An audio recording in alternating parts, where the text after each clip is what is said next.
All right. Shame is defined as a painful feeling of humiliation or distress caused by consciousness of doing something wrong. I can remember feeling this deep humiliation, this deep shame when I was 19 years old. I was alone with this boy who I trusted a lot. I had hung out with him before. He was just like a kid that I knew. And so I was hanging out with him and he took advantage of this trust. I didn't say he could do anything, but things happened so quickly and in such a whirlwind that I didn't have the ability to say no or to stop anything before anything got crazy and where anything happened. And I was so confused how anything even got that bad so quickly. I remember I felt so dirty. I felt like it was my fault. And I felt too ashamed to even go near Jesus. Think about that for you. Have you guys ever felt that type of shame? Have you ever felt shame in your life? Maybe it was the shame of participating in something you didn't want to. Maybe you originally had agreed to it, but then realized it was wrong. Maybe you were tricked into it, and eventually it got to the point where you didn't want to be a part of it anymore, but you couldn't get out of it because things just got bad so quickly. When I felt so buried in this shame, I didn't know if I would ever get out. I remember just thinking to myself that I just wanted God to be proud of me again. I didn't want to feel this way, but I also felt like it was all my fault and I just felt buried. I was afraid to talk about things because I felt like people would judge me. I didn't want to hear people say it was my fault, that I shouldn't have been alone with him, what was I wearing, or how had I been talking to him before? Was I flirty? I didn't want to hear the way people would blame me or judge me for what happened. What I needed was freedom from that shame. I needed to know that I wasn't judged by Jesus for what had happened. And Jesus offers us that freedom from our shame. Because here's the thing, the world may judge you. We can't control what other people think and what other people choose to hear from what we tell them about our stories. But Jesus does not judge us for the things that we have done or for the things that have happened to us. And we actually see that in a story in the Bible. So one of Jesus's closer friends, John, wrote a book that kind of talks about different things that Jesus did throughout his life. And so one in particular story is captured in the 8th chapter of the book of John. And we're going to start in verse 2, and I'm just going to read it to you. At dawn he being Jesus, appeared again in the temple courts, where all the people gathered around him, and he sat down to teach them. The teachers of the law and the Pharisees, who are kind of like religious leaders in that day, brought in a woman caught in adultery. So she was caught sleeping with a man. Caught in adultery, they made her stand before the group and said to Jesus, "Teacher, this woman was caught in the act of adultery. In the law, Moses commanded us to stone such a woman. Now what do you say?" They were using this question as a trap in order to have a basis for accusing him. But Jesus bent down and started to write on the ground with his finger.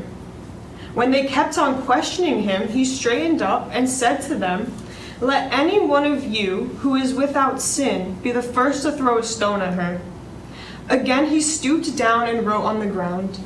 At this, those who heard began to go away one at a time, the older ones first, until only Jesus was left, with the woman still standing there. Jesus straightened up and asked her, "Woman, where are they? Has no one condemned you?" "No one, sir," she said. "Then neither do I condemn you," Jesus declared. "Go and leave your life of sin." So, just to recap, so this woman is brought to Jesus, and he's told that she's caught in adultery. Now, first, right there, it raises a couple questions. How is she caught in adultery?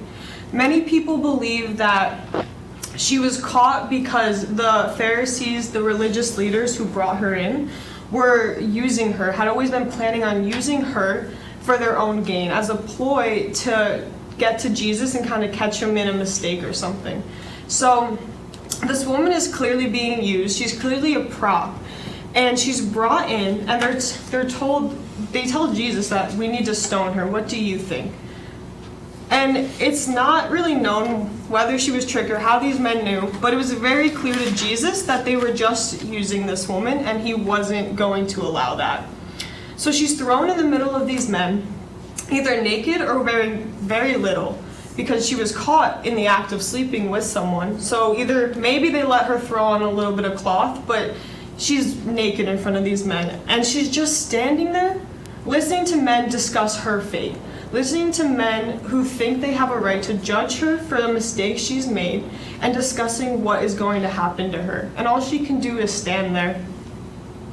I just imagine how she felt: ashamed, guilty, scared, wondering how things got so badly so quickly, prepared to die a horrible death at the hands of these men who think they have a right to judge her or treat her as less.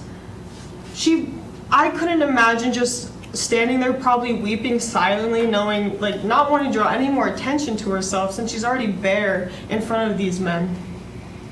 But here's what Jesus did. So we're going to read verses 6 through 9 again. And it says, "So they brought her out, but Jesus bent down and started to write on the ground with his finger.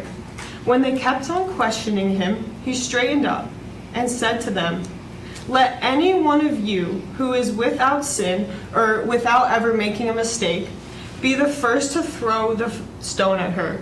Again he stooped down and wrote on the ground. At this, those who heard began to go away one at a time, the older ones first, until only Jesus was left with the woman still standing there." So this is what Jesus does first. He makes them think about their own sin. When he says, "Let any one of you who is without sin throw the first stone," he's showing them, if you've never made a mistake, then sure, you have a right to judge this woman for the mistake she's made. So if none of you have ever made a mistake, you have a right.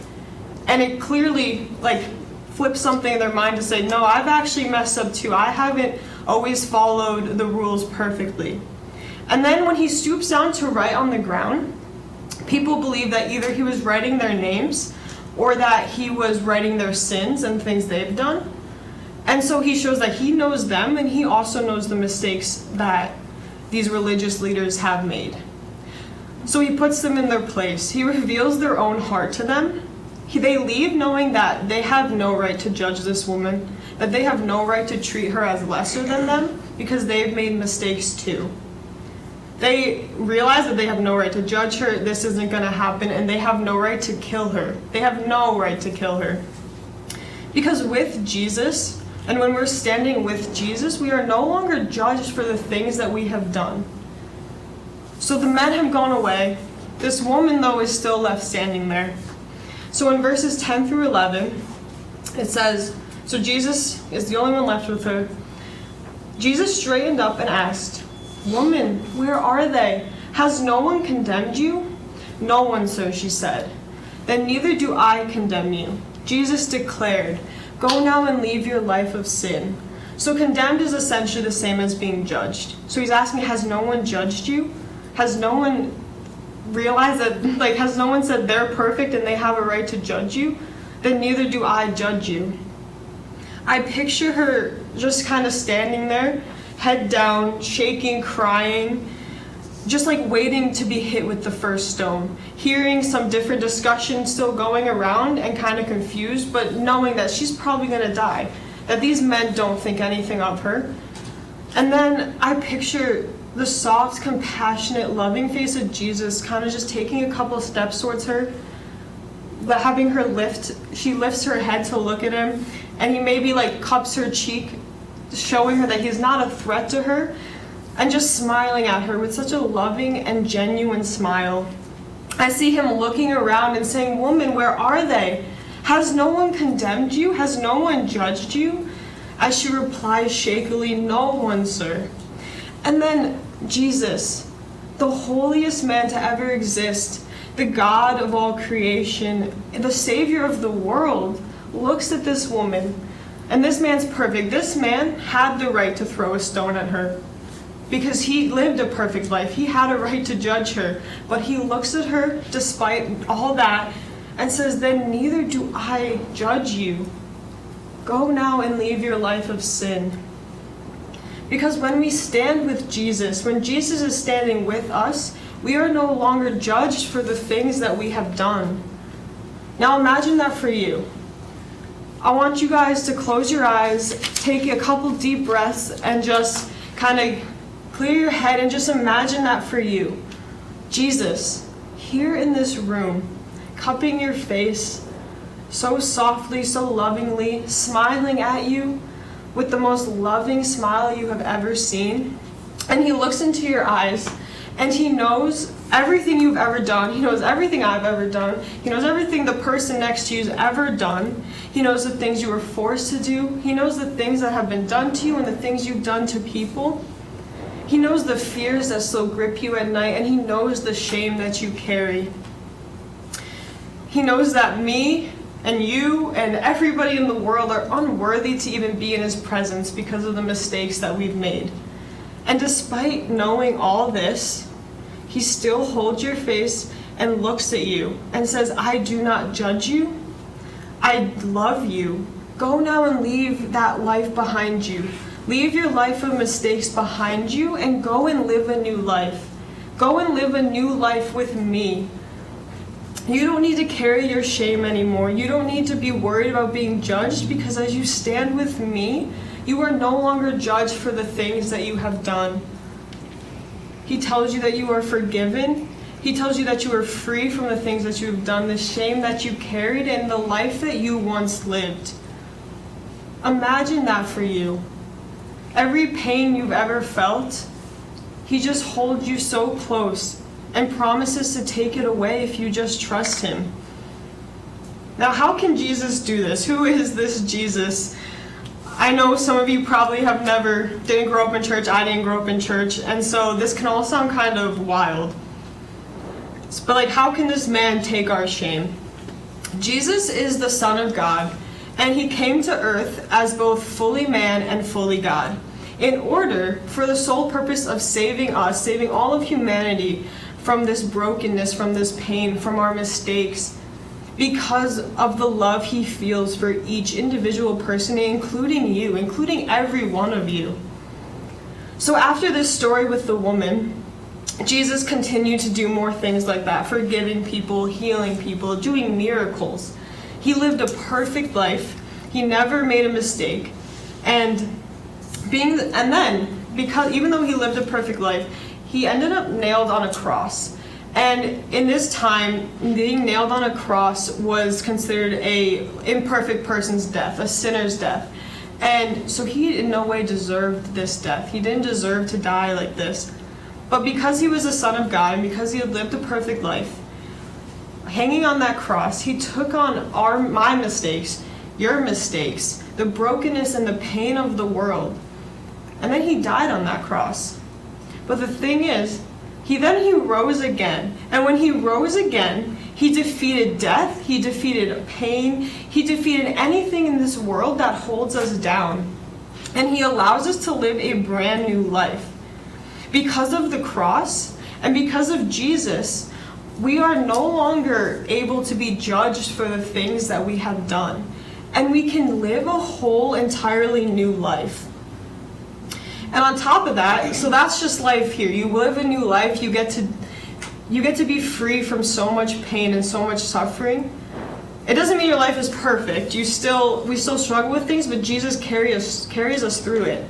But then when you die, because he defeated death, you get to spend eternity with him in heaven. And the Bible talks about, later on in the book, it talks about how heaven is a place with no more tears, no more pain, no more suffering. It's this beautiful and perfect place. And we get that because of Jesus dying for us on the cross. So today, if you're sitting here and you're thinking to yourself, I want this. I don't want to be judged for the things that I've done. I want to be free from my shame. I want to live a new life. I want what this woman in the story had, which was to be held and seen and loved and defended by Jesus. Then today you can have that. If you believe in Jesus, if you believe that he's God, if you believe that he came to earth and died, then you can have all of this today. And you don't need to go and say, let me go clean some stuff up. Let me go clean my life up and fix a few things, and then I'll come back and I'll get it. No, Jesus doesn't love a more cleaned up version of you, and he doesn't love this version of you than he did any past version of you. He doesn't love any of it more. And any of the mess still going on in your life, Jesus wants to come and he wants to enter in and help you clean it up. And if you're thinking, I don't understand how this could even be possible or real, or how this even works, just know I've been following Jesus for a good amount of time, and I still don't understand everything. Not everything makes perfect sense to me either. But it's okay, because all you have to do is believe. And then things kind of start to come together and make sense. And as you build a community of people, as you start going to church, you start to understand things a little bit more. And you understand different things, and then other things might still be confusing, but you don't need to understand everything, and you don't need to be more cleaned up to accept who Jesus is and for him to love you. So today, if you feel that you really do believe that this Jesus is real, and you want to live this new life, and you want to put down your shame, you can do that. All you have to do is just close your eyes and just say, Jesus, I want you. I want this life. And now you can do that on my altar call. I don't know how to end the evangelistic message without, because you'd go into it.